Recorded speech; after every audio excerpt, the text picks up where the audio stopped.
Tell us a little bit about what you saw and being able to relay that message to Cora when you watched Kimbrel pitch and kind of help out so he wasn't tipping his pitches.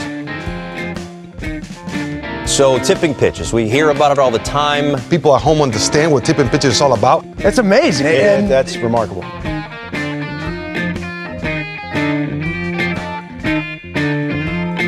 Oh boy. Alex. Robert. Do you think that the baseball world is in as sorry a state of affairs as my voice currently? Do you think that Yankees-Dodgers is the end? That the small market fans are not represented by this October? Yeah, I can say confidently that the outcome of your voice here is literally the last thing I was rooting for. Like, it is the thing I wanted to happen the least. And yet here I am, engaging with you, you know? Engaging with it, right? Mm-hmm. Yeah. Well, because I respect the process. Much like the World Series matchup of Yankees-Dodgers, this is the last thing that you wanted and the first thing that Rob Manfred wanted. He's trying to silence me. He's sent someone to my hotel room overnight to change the air so that I don't have the voice to speak about this fall classic. They're playing the long game. They're trying to deteriorate your vocal cords over a period of weeks, months. They've been spiking my herbal tea. First he fires Rosenthal, then he fires me from my own podcast. Yeah, they brought Havana Syndrome stateside specifically to target leftist podcasters. My head. I actually did have a really bad headache yesterday. Do you think he did that to me too? My voice has been really up and down today, so I'm hoping that like it's starting at a low point and going to get better throughout this podcast recording. So if you're listening, that usually is how it goes. Don't tap out quite yet. We might bounce back. It is over at the moment, but we might be back at some point. What's up, man? How are you? Doing well. We're talking midweek right now, which we don't usually do. Yeah. But extenuating circumstances have forced our hand. Do you think that they can be considered extenuating circumstances when this is the date that this series has been planned to start since like April? Months. Yeah. The World Series is here. Are you excited? I'm pretty excited. I am pretty excited, honestly. My second favorite team is in the World Series. They are, right. We'll take that, you know? My favorite team got bounced. My second favorite team made it. And of course, I'm talking about the Los Angeles Dodgers. Tipping Pitch is a Dodgers podcast. Naturally. Have you ever been an adherent to the idea of like you root for the team that eliminates you? Absolutely the fuck not. No, okay. I think that's such a dumb concept. No shade to anybody who is doing that currently, but like to borrow an annoying phrase from the internet, that's some serious cope. Like the Dodgers winning the World Series does not mean the Mets would have won the World Series. Just like the Brewers fans can't say that the last few years they basically made the World Series because they always got eliminated by the team that went. That's not how that works. Yeah, I agree. Get that toxic positivity shit out of here. You know, none of that.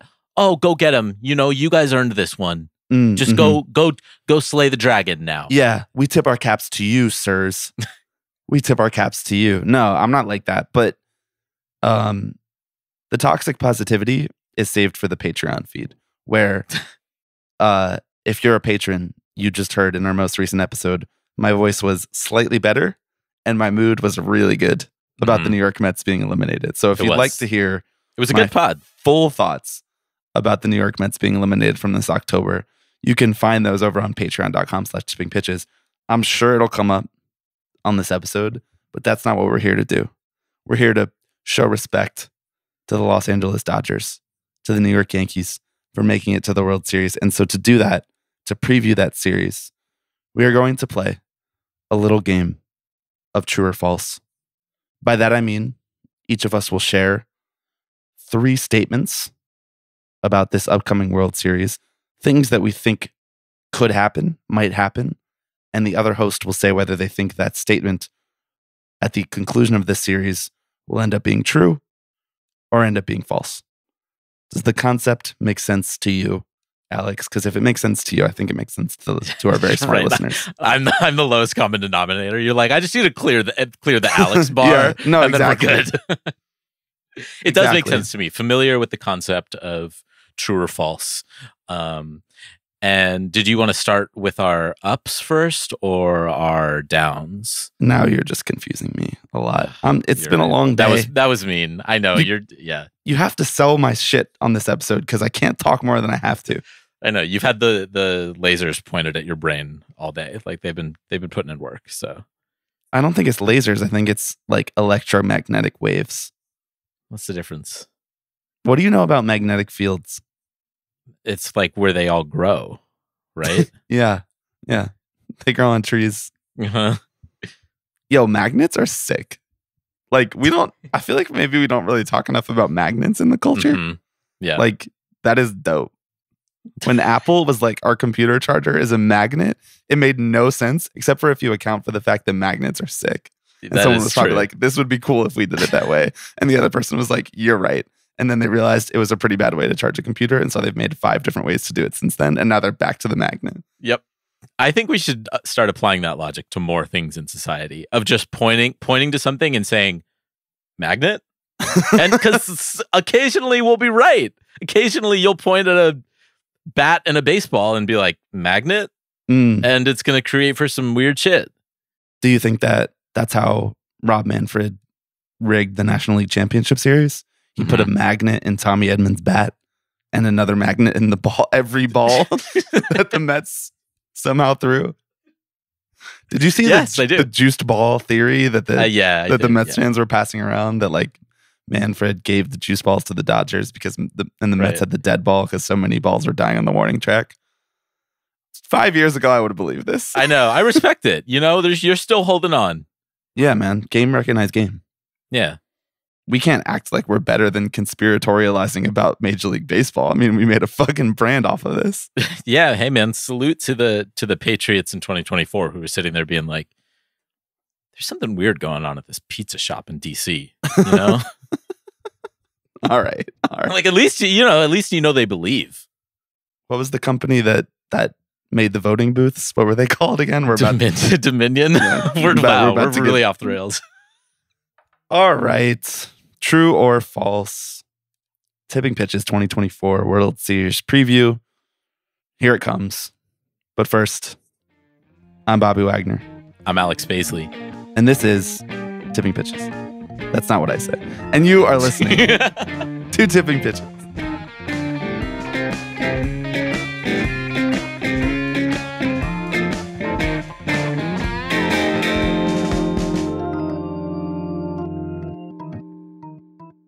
What's this podcast called? What are we doing? Who are you? All right, dude. Thank you to this week's new patrons. There's a number of you. Unfortunately, I forgot to write your names down, and I could use every word. I need to preserve every word I possibly can. So I'll say thanks to you guys in a couple weeks, but thank you very much. Much appreciated. Do you want to just get right into it? I think let's dive in. Let's do it. No more metaphorical throat clearing, as we say in the podcast world, or literal throat clearing in my case today. Right. Exactly. Yeah. All right, you go first. So, I mean, the listeners will have to bear with us as we sort of stumble through 45 minutes of baseball analysis. Mm-hmm. Something Yeah. we're very familiar with. Actually, And, wait, before you start. Okay. A funny thing happened to me today, which is that the reason that I'm traveling and partially lost my voice is that I'm in Los Angeles for work. Some of you may know that I work for The Ringer, and that one of my coworkers is fellow baseball podcaster Ben Lindbergh. And I saw him today because we were having like an all hands meeting this week. And I said to him, he asked me like how the podcast is going and how Tipping Pitches is going and how just podcasting about baseball is going. And we were chatting about that for a little while. And I said to him, and I was like, there's definitely like a triangulation going on, like between you guys and us and batting around. And we're all kind of talking to the same people, but in different ways. And I was like, I just want to formally thank you right now for doing so much talk about actual baseball, because that means that like we know that all of our listeners are listening to you guys talk about the games and what's going on, like from a real analysis perspective. And that means that we don't have to do it. So you're doing the homework for us. And I was like, and if you're feeling generous, you can say thank you to us, because then you don't have to talk about Alex Rodriguez and the Magna Carta all that much, because we truly do have that covered. Yeah, so we do. I thought that was a fun thing to share with you and with our listeners. Did he thank you? Oh, that's what I know. He just laughed and he was like, "We don't really need you," but no, there's enough room on the coattails for everyone, guys. Right, exactly. That's exactly right. Shout out to Effectively Wild, friends of the show. Yeah. All right, your first true or false? All right, Bobby, true or false? True. Walker. I want the truth. You can't handle the truth. Walker Buehler reclaims reclaims his A status, shoves at Yankee Stadium, shuts up the Yankee faithful. So is Walker pitching game 1?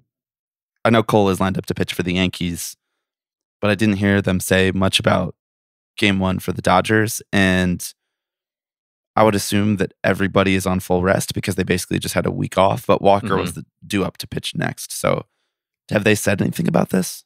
I think it's going to go Flaherty Yamamoto. Okay. All right. So then Buehler will pitch on the road at Yankee Stadium. Okay. Interesting that they're not going to use Yamamoto at Yankee Stadium, even though the best start of his career was a game at Yankee Stadium. That's fascinating. I think this is true. Hell yeah. Because, I mean, let's be honest, like his best start of the season was his most recent start against the Mets in the playoffs. He had his most swings and misses of the year. He had one of the best, by swing and miss stuff, one of the best starts of the playoffs. I mean, I know he didn't give them very much length in that game, but that was never really the game plan, to try to get that much length out of their starters for the Dodgers. And I'm a believer in Walker Buehler, like his pitch mix, his tenacity, his confidence. And I know that might make me look silly sometimes because his fastball is flat when he doesn't have it and it gets hit hard. Yeah. And at Yankee Stadium, that's home runs. He's facing one of the best left-handed hitters we've ever seen in our lives. And even some of his other stuff, like his two-seamer, if he's not spotting that where it needs to be to a guy like Aaron Judge, like that's coming right back into his swing plan. So it's kind of dicey, but like I kind of believe in him. And there's not like a lot of statistical analysis behind that. It's just like a gut feeling that I have. But who knows? I could be very wrong about that. Hey, all of these are based off gut feelings. I want to be very clear. Do you think I did research? You think I was looking at splits before we logged onto this recording? You started talking about swing plan and my eyes just glazed over. So thank you for playing the Ben Lindbergh role here. You're welcome. On this podcast. Well, I'm thinking about Aaron Judge's swing plane a lot, in part because his swing plane this October and most Octobers is usually right over the ball. I'm curious how that narrative resolves itself in this World Series. Yeah, I mean, it's been a tough year for Walker. A couple of years, really. Yeah, I mean, health-wise, it just hasn't been there. But he really does seem like the kind of player who is sort of built for this sort of stage. Like I don't want to. We can start talking meta narratives or whatever, but like he's one of those guys, and I just look at him like meta, like yeah. Oh, as in like the narratives we will have after this in the metaverse. Well, I was thinking more about like the narratives that Meta AI has been able to bring to like long time and really loyal users of the Facebook product. But your meta thing is cool too. Right. Yeah. That's good. I'm glad we got an AI reference 15 minutes into our World Series preview. But you're not adjusting for the fact that this is only going to be a 45-minute episode. That's true. So we got to get them all in. Yeah, exactly. Like I'm doing the work here, bro. Yeah, I don't know. I just think that picture of Walker Buehler screaming as he walks off the mound in front of a bunch of Yankees fans who are like booing him is just going to hit so fucking hard, man. Yeah. I mean, I was like weirdly and really encouraged as someone who now will be rooting for the Dodgers, like from a leave my fandom aside point, like seeing him get big strikeouts against the Mets and like walking off the field talking shit, like yelling towards the Mets dugout, like that's Walker Buehler. Like we need Walker Buehlers. We need starters. We need them to be who they are. It's just like kind of sad to watch him go like 3 innings and just get mashed. Yeah, like I agree. I don't really. That's not good for people who want to enjoy good baseball. So maybe this is partially like my heart speaking, and I want the Dodgers to win the World Series. Like in case that wasn't eminently clear by the fact that I said it 3 times on this podcast already. Right. Yeah. So yeah, I think it's true. All right. Book it. All right. Place your wagers. I was about to say enter code pitches for. I didn't have an end. You can't even fake it. Like you can't even. I couldn't even do fake it. It was... No. Okay. Here's my first one. Okay.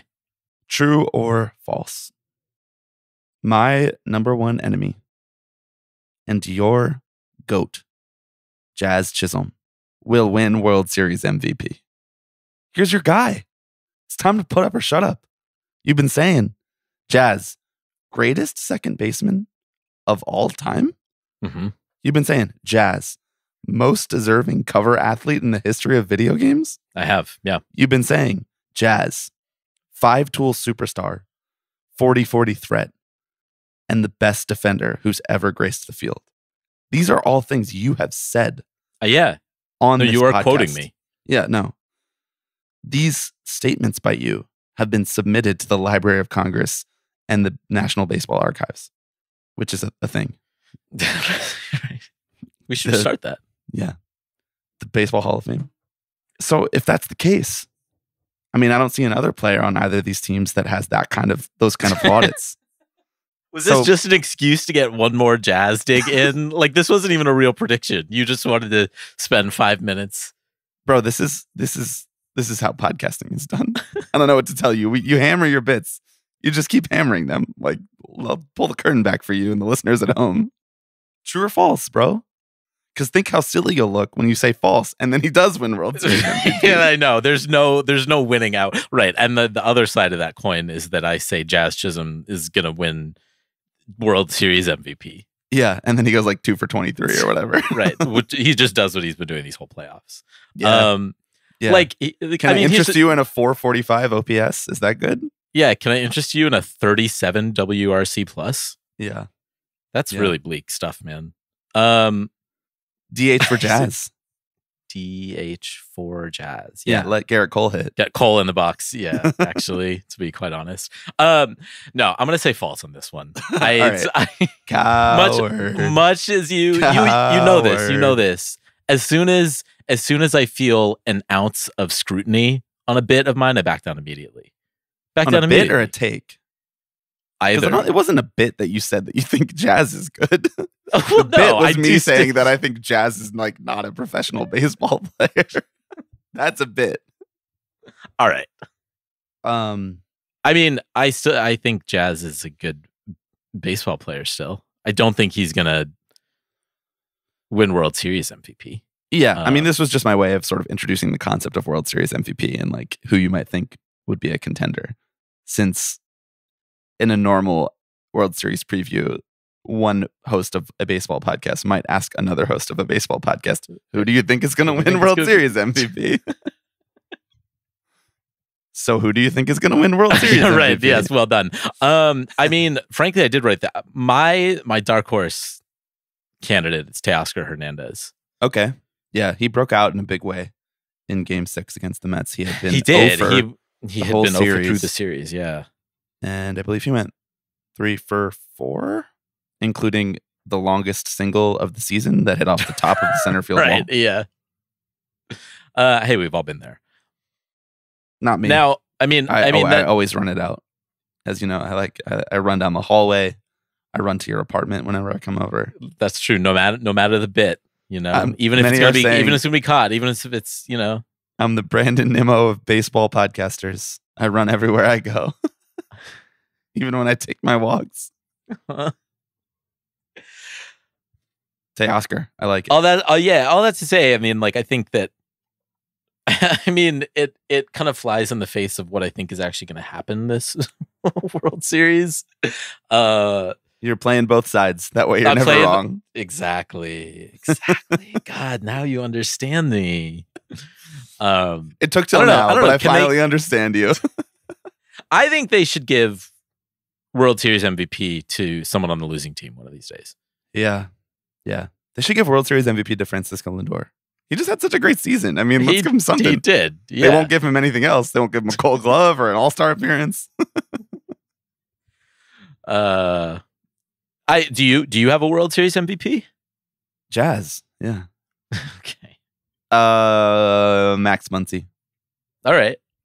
Could that be because I'm furious at the fact that he walked like 15 times in one series against the Mets, and I can't see anyone getting him out? Is his streak is still going, right? No. Nope. Okay. His streak of not getting out, you mean? Yeah. No, it's not still going. It ended at the end of game 5. And then he was on like 4 out of 5 times in game 6. So it's not going, but it's going in a different way, like he's still going. So, right. When your streak gets downgraded from plate appearances in a row to games in a row, you're in a decent spot. Yeah. He hasn't had like a great year by his Dodger standards, but he has like a preternatural command of the strike zone. And, Yankees bullpen has been really strong. It's been one of the strong suits of the team during this October. It's been variable in quality throughout this season, but they seem to have found sort of like a nice mix for them. But all that being said, like they have a lot of pitchers who are like kind of max effort prone to walk. And they also don't have like a ton of great left-handed options out of the bullpen to get him out. And he crushes right-handed pitching. I mean, I know they have Carlos Rodon, who will be starting, I assume, game 2 for them. So that's not a great matchup for Max Muncy. But I like him against basically every other Yankees pitcher, even the ones who are nasty, even Garrett Cole, even Heel. Like, I think Luis Heel could walk him like 6 times in the series alone. Yes. No, I mean, he's so good at grinding out at bats that it puts a lot of pressure on the pitchers to not make a mistake. And I mean, I think that's going to be really key, especially getting through the top of that Yankees rotation is grinding out of bats, making them throw pitches. You get Cole out of the game, you start feeling a lot better, I would say. Yeah. And that's been not Garrett Cole's kryptonite. Like his kryptonite has been just home runs. Like if his home run to fly ball rate is good, then his ERA is going to be like 2.4. If it's bad, it's going to be like 3.8. And it's basically just like, that's Garrett Cole. That's the pitcher that he is. So we'll see.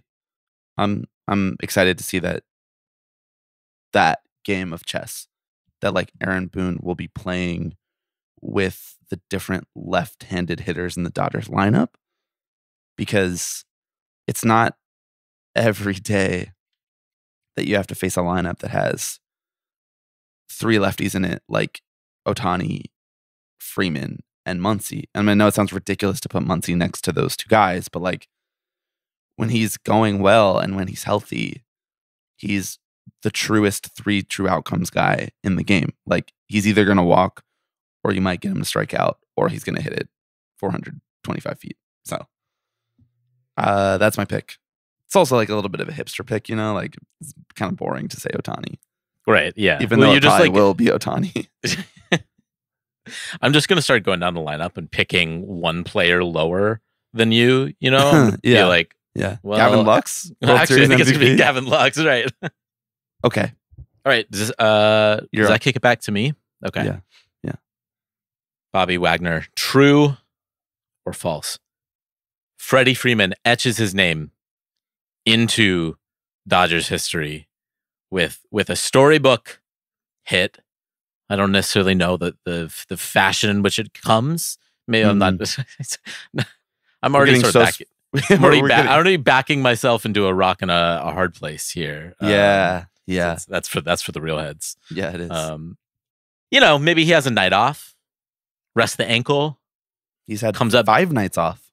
Comes up in a big But this pinch is the hit. 5 nights at Freddy's that everyone's been talking about, right? Nice. Thank you. I'm here all week. Actually, I'm not because I don't have a voice. And it clinches a really an emotional series for him on the field, off the field. He gets his moment. He gets his Kirk Gibson fist pump rounding the bases, and Dodger legend forever. What say you? So just so I have this clear, the true or false here is that Freddie Freeman, while hobbled, has a walk-off World Series winning hit. Yes. Or just like a game-winning hit. Yeah. Or I look. What do you want me to say? I'm just talking Freddie about Freeman, discrete outcomes. Freddie Freeman will go 3 for 14 No, not a lot of at-bats. with 3.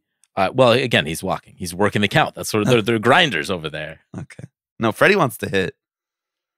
I will say false. He doesn't look very good at the moment. No, he doesn't. He looked just like a little overmatched in the Mets series in a way that, like, and you hear Smoltz talking about it on the broadcast as someone who's like been around Freddie for his whole career because he's a former member of the Braves organization. Like, just talking about the fact that, like, it's very rare that you see Freddie swing and miss 3 times in one at bat. And you saw that a couple times in the Mets series. And part of that is credit where credit is due to guys like Sean Manaea, guys like Edwin Diaz, like just executing. But part of that is, like, let's be honest, like, he looks really unhealthy. Like, he's playing on like a 6-week injury, not like a 2-week, 10-day IL situation. So, I mean, Freddie's fine. Like, I'm kind of indifferent to Freddie. Like, I get why people really gravitate to him. I get why, like, capital B baseball, capital P people really like him. Because he's capital W white. Now there's a guy who runs down the line hard to first base. But yeah, I don't know. He's probably not going to start against Rodon. Like, and Rodon will probably pitch twice in this series. So it's just tough. I mean, it's not ideal at this time of the season, but my guy Max Muncy has to be the World Series MVP, so I need him over there first. That's true. All right, fair. Conflicted interests. Okay. My second true or false. I think one of the themes of this October has been the Phillies suck. And one of the other themes of this October, that's just unrelated, but one of the other themes of this October is that closers and elite relievers have blown up in the biggest spots. That the guys who have been really reliable all season, go-to guys, like, they've been touched up in this October. And we talked about, I think on in 3 Up, 3 Down, one of my ups was that's made for a really exciting baseball. To be completely honest, the only 2 guys who are like, who were in great form during the regular season as relievers and who could be considered like legitimate, either setup guys, back end of the bullpen guys, or closers who have not been touched up in this October are Michael Kopech and Blake Trinan. Those 2 guys have each only given up 1 earned run so far. So my true or false for you, Alex, this is sort of a roundabout way of saying, like, will that hold? Michael Kopech and Blake Trinan will complete this October, each only allowing 1 run. Or if you say false, like, you think that the Yankees will touch them up in this series in a way that the Padres and the Mets, 2 teams that were locked in with hot lineups, have not been able to do, have looked really overmatched against those 2 guys in particular. Yeah, I mean, this is a great one. Every time I watch Blake Trinan, I don't know how anyone even sees the ball. I don't get it. Gets a hit. I genuinely do not understand it. When he's healthy, it's like a different thing. Like, he's like doing a different thing than most pitchers. He's tapping into the power of Q. He really is. If there's anything that's going to make me believe. Dude, this is a detour, but like, his facial hair It's so crazy. He's like he has the opposite facial hair as me. He's like so clean shaven on the mustache, and his goatee situation is so robust that it looks like a costume. He looks like he should be the front man. Actually, no, he looks like he should be the bassist of a new metal band, not like the best reliever in baseball in 2024. Yeah. I mean, they'd end up having the same politics still, but you know. Well, look, I'm not trying to defend Linkin Park's politics here, Alex. I'm trying to defend their discography. That wasn't even shade at Linkin Park specifically. I actually don't know their politics, but the only new metal band that I know has good politics is System of a Down. That's right, brother. Okay, so true or false? Basically, like Kopech and Trinan won't give up a run. Do they get touched up? Yeah. True or false? They won't give up a run in this series. I'm going to say false. Because, like, it can't last forever, right? It doesn't have to last forever. It only has to last 4 to 7 more games. I mean, the Dodgers have been riding that bullpen so hard. Yes. So hard. And that is the other reason that I kind of wanted to talk about relievers in particular as one of my 3 true or falses previewing the World Series. It is about these two guys, but it's not just about these two guys. It's that, like, narratively, I found it really hard to believe that bullpenning multiple games was something that you could continue to rely on once the series switched from 5 to 7 and you start stacking it back to back. Yeah, they've managed to make it work so far because they have a lot of really versatile arms in their pen. And because Dave Roberts is a really good manager. And because he's a legitimately good manager. Like, yeah. I don't know how we suffered through basically, close to a decade of being like, what is Dave Roberts doing? Yeah. Well, he's improved. He's gotten better, surely. He's made some We've also come moves around on some of the stuff that he was doing foundationally that, like, we didn't really like in the past. Yeah. And Andrew Friedman left Joe Kelly off the playoff roster so that he just sort of took that option off the table for Dave Roberts. Real Dodgers heads know that he'd be trying to get Joe Kelly in as the opener of these World Series games. As he should. My heart feels a little empty without him. Dodgers legend, bro. Yeah. So yeah, I mean, I think that it's gonna catch up to you eventually, especially against a lineup like the Yankees, which are no pushovers. Like, there are not a lot of easy outs in that lineup, which is not to say that necessarily there were in the Mets or anything like that, or well, a couple here and there. But, like, yeah, the Yankees I can think of one guy that they decided to DH for a couple of the games that maybe should have been on the bench. It's fine. Everything is fine. Yeah. But I think the rotation and pen are going to be tested in a way they haven't before. Bobby, this is what it all comes down to. The pressure, the big lights, October. It's different here in New York, man. But, like, not to be like Blake Trinan has been there before, but Blake Trinan has been there before, No, I know he has. I actually do kind of worry about Kopech blowing up. I mean, I was going to say yes. Yeah. You can attest to the fact that one of my predictions for the NLCS was that one of the games Kopech was going to completely blow up and melt down. Mm-hmm. And that just didn't happen, Sorry, he proved me wrong. But the Mets got 1 run off of him when he was the opener in Game 6. Yeah. And then he pretty quickly shut it down after that. But I don't know. This is one of the things that I'm most fascinated to see, is to try to see how Roberts manages 27 outs in his 3rd straight long series against a lineup that has Aaron Judge and Juan Soto in it, 2 guys that you make pitching changes specifically to get out, So that cat and mouse, that chess match, whatever you want to call it, is something that I'm really looking forward to in this series. But I'm with it. I think it's probably false too, honestly. I think you're right. I think that takes us to your 3rd and final true or false statement. We're right on track here on time. Look at that. I know, we're doing great. Also, I gotta say, I think my voice improved a little bit over the course of the episode. It did. 2 for 2. I felt some energy coming back into there. Yeah. After this, I'm going on full vocal rest like Taylor Swift, though. We carry around a whiteboard and be like, here's what I want to eat for dinner and writing it down. All right.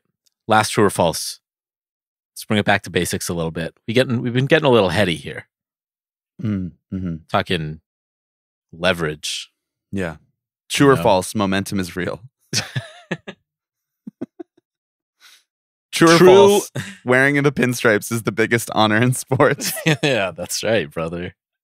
True or false, Bobby, Juan Soto has a series that forces the Yankees to re-sign him. God damn it. This is my third one too. Of course it is. I phrased it this way. Juan Soto will bring the Yankees a World Series and then sign the largest contract ever. True. That's true 100%. Both of those are true. I think false. I think the Dodgers are going to win, but I do think that Soto will sign the largest annual average annual value contract when you account for depreciation. Jesus. I think that he has already had an October that will force the Yankees to do everything they can to re-sign him. I think that they were pot committed to trying to re-sign him the second they made the trade. I mean, you don't make that trade in a guy's walk year, giving up everything they gave up, which was real stuff. You know, Michael King was like one of the best pitchers of this October. They gave that guy up and they could use him right now. You don't make that trade unless this is basically like a 1-year audition for trying to get him to stay. And for all the Yankees brain bullshit that we joke about, for all of the we're better than everyone else, elitist stuff that we talk about how the organization operates, some of that is true. Like, players say it. Former players say it. Current players say it. Now, it's not true for everyone. Not everyone who's ever played for the Yankees is like, this is the only organization. But like, speaking firsthand, like, you know, listeners have probably, I'm sure, heard CC Sabathia say that stuff about why he signed with the Yankees and how it felt when he finally got there and put that uniform on. Like, having talked to him in real life with the mics off, like, he really, that's true. Like, he's really saying that he's not being put up to it by Brian Cashman. Like, he really believes that. And he's a pretty good representative of how a lot of players think. He's like a really real and down to earth person. And so that in and of itself convinced me that that is a thing that players can be convinced of and can experience when they become Yankees. So I do think that if I had to say like Yankees versus the field to keep Soto, it'd be close. Like, I might pick the field just because there's a few teams in there that I think are possibilities, but I think the Yankees are like at least a plurality when it comes to like the percentage chance, like at least in the 40s in terms of the percentage chance to re-sign him. So, you know, nothing that happens in this October, nothing that happens in this series, I think will change that. I do think if the Yankees win the World Series, I would probably say that's like, you know, 75% likely that he'll come back. It'd be tough to like win one with two different teams and walk away from the second team that traded for you. You know, like, I just can't feel it happening. And there's no real logical thing that I can place with that. It's just, he wins it, he signs there. That narratively. Done deal. It makes sense. Yes. We put a bow tie on that. And I want to be clear. I do think if I had to pick right now, you know, if you folded me up, we're at the end of this episode. Spine first, put me down in that rock and hard place. And I did all three of mine too. So this is the end here. That's true. This is the end. This is it. I think I'm going Yankees here. I just feel like they have. Will you sing the Frank? Will you sing the Sinatra for me right here? Mm-hmm. It's which one? It's "Fly Me to the Moon." Yeah. No, I wanted you to sing Todd Frazier's walk-up song. That was what I was asking. Ain't that a kick in the head? Keep going. This is really good shit. No, I just the between the starting pitching depth that the Yankees have, I feel like they have a pretty versatile bullpen. The potential for Nestor Cortez to come back, and along with the obvious mainstays like Clay Holmes and Canley, Tim Hill. Like, now we're just naming dudes. Who else? Clay Holmes, who stinks. Who's bad, yeah. Canley, who is dope. Tim Hill, who I was talking with a friend of mine, looks like he is straight out of the 80s. Mm-hmm. And kind of throws like he's straight out of the 80s, but also at the same time looks like someone I would run into at Metrograph. Oh, 100%. I'm like not fully convinced that I haven't sat next to him at Metrograph before. I saw a tweet today that was like, because Anne Hathaway was posting her You saw a what? I saw a post today from someone who quote tweeted like screenshots of Anne Hathaway's Instagram story where stop. It's not even worth it anymore. Who quote posted. I'm really sorry, honestly. Like, it's so fine. I was gonna read the punchline to someone else's tweet, and I couldn't even remember. Someone else's what? I'm done. No, I want to know what the tweet is. I want to know what it is. It was just the fact that Anne Hathaway probably knows who Tim Hill is, and for some reason, that's just really extremely funny. Yeah. This is like when Emma Stone was at the wild card game against the Mets because apparently she's a Padres fan. Yeah. And I was like, Emma Stone knows who Jake Cronenworth is?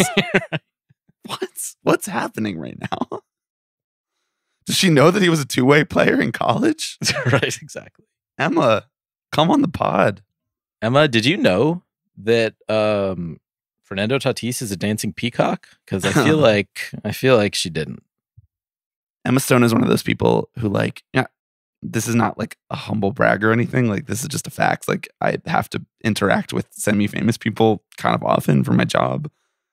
And at this point, I've become like pretty comfortable with it. Like, most people are just really normal. And I go into like every interaction with that.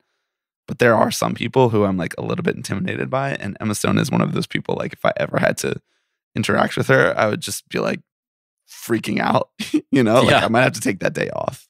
Yeah, you do what I did with A-Rod, which is just kind of stare at him until you guys make eye contact and then don't look away. Yeah. Don't pretend like you weren't staring, just continue staring. Yeah. Yeah. That puts everyone at ease, I think. I met Andrew Garfield once. He came in and did the pod. And when I tell you it was just like hanging out with a guy, he's just a guy. It was awesome. Like, he could be here right now. If he cared about baseball, he could be on the Zoom right now, chatting it up. He may be. Who's in the waiting room? Who's in the waiting room? That's David Rubenstein. I've asked him to come on to reveal whether or not he bought the U.S. Constitution for $9 million. There's any news I want to break, it's that piece right there. Yeah, exactly. All right, so you got Yankees. I got Dodgers. I got Max Muncy as World Series MVP. You have... All right, Teoscar in a stunning turn of events. Teoscar Hernandez forced the league's hand. He gets traded to the Yankees mid-series. Right. The Yankees end up are down a player, and so the Dodgers have to send a player over to like in Little League. Like in Little League, they're like, yeah, you can play right field for them. I liked how in Little League the way that it used to work was that you would loan them a player, but like politically speaking, like you couldn't really loan them your worst player because then that player would realize that they were the worst player. But you definitely were not going to loan them your best player because that would be unfair for competition. And like, then your kids would get mad. So you loan them like your third worst player. Right. Right. Like the 30th percentile kid where it's like, I mean, you're definitely not going to make it, but hey, you can take a ball or two. You basically loan them the guy on your team who's replacement level. We just didn't know that's what it was at the time. There are wars everywhere for those with eyes to see. Right. Well, that's true. Culture wars. True, for sure. War wins above replacement. Yeah. Yeah. And I see them. I see the Matrix. All right. This was fun. Was this fun? This was fun. This was fun. I mean, that's for the listeners to decide. I'm really happy that we decided to soldier through this. I won't be able to talk to any of my coworkers for the rest of this week, even though I have to give just how I like it. I have to give a presentation tomorrow in a theater. So we'll see how that goes. All right, big man on campus. Where's my presentation? There are presentations everywhere for those with eyes to see them.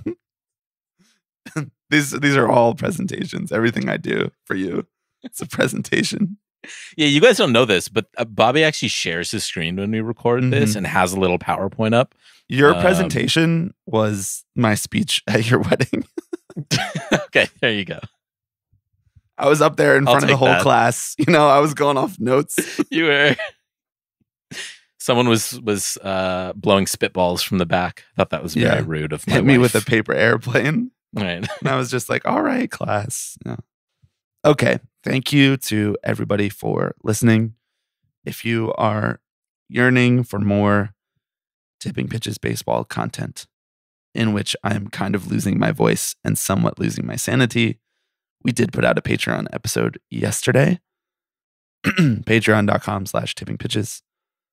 Again, I'm going to make that one available for just a few bucks if you want to buy it to try it out. We are going to have to stop doing that because I realized you could buy everyone a la carte and it would be less than signing up for the monthly price. So this is just an October special. Just if you want to get a smattering, if you want to get a taste. It's our little October surprise for you, you know? This is what it means to have a business. So go check that out. Couple different tiers. The top tier gets you access to a whole back catalog of bonus episodes. The other tiers get you different stuff. I'm going to go on vocal rest. But thank you to everybody for bearing with us on this episode and for bearing with my just god-awful Kermit the Frog voice. I appreciate it. And if you're a fan of the Dodgers or the Yankees in the World Series, good luck. And we'll be back next week. I don't know exactly when, but we'll find a time to talk about the series that we just spent an hour previewing. We'll see you then. Hello, everybody. I'm Alex Rodriguez. Tipping Pitches. Tipping Pitches. This is the one that I love the most. Tipping Pitches. So we'll see you next week. See ya!